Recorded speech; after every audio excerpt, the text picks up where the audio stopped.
Hello hello त विनोद हैन र म विनोद नै हो अनि तपाईँ इन्डियामा के गर्दै हुनुहुन्छ त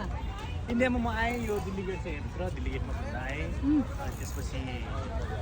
के छ के भन्नु छ अनि घिसिङको पैसा चाहिँ कहाँ लिएर जानुभयो त ए घिसिङलाई लयो एउटा सन्देश पनि पठाइदिनु होला घिसिङ पैसा लयो भने होला विनोदले होइन पैसा अब यत्रो इन्डियामा आएको छु भर्खर अब बिजनेस स्टार्ट हुँदैछ बिस्तारै हुन्छ अब अहिले चाहिँ अटो चलाउनु सुरु गरेको छु यो अटोबाट कमाएर अनि म पठाउँछु यो अटोबाट अब भर्खर नयाँ अटो छ भर्खर किनेको छु यो अटोबाट कमाइ भएपछि अनि कहिले जाने त अब घर जाने गाउँ? अब आमालाई पनि के भन्नुपर्ने छ आमा अब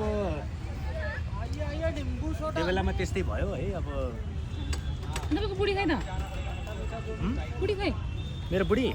मेरो रियल बुढी कि सीताको बुढी हो सीता सिरियलको बुढी तपाईँको सीताको बुढी अब रियल बुढीले त भिडियो खिचिरहेको छ सीताको बुढी त खै अब चाहिँ सीताको बुढीको अर्को बुढोलाई रियल बुढोलाई सोध्नुपर्छ ओके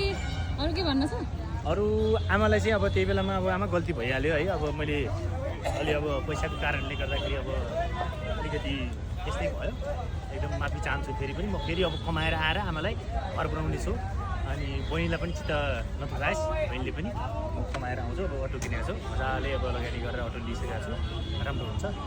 कतिमा किन्नुभयो अटो यो 3 लाख रुपियाँ पऱ्यो ए अनि 2 लाख के गर्नुभयो त 5 लाखमा अटो किन्नुभयो 3 लाख खर्च भयो 2 लाख चाहिँ के गर्नुभयो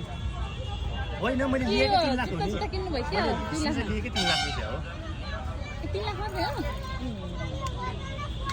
हस् ल हुन्छ हस् शुभकामना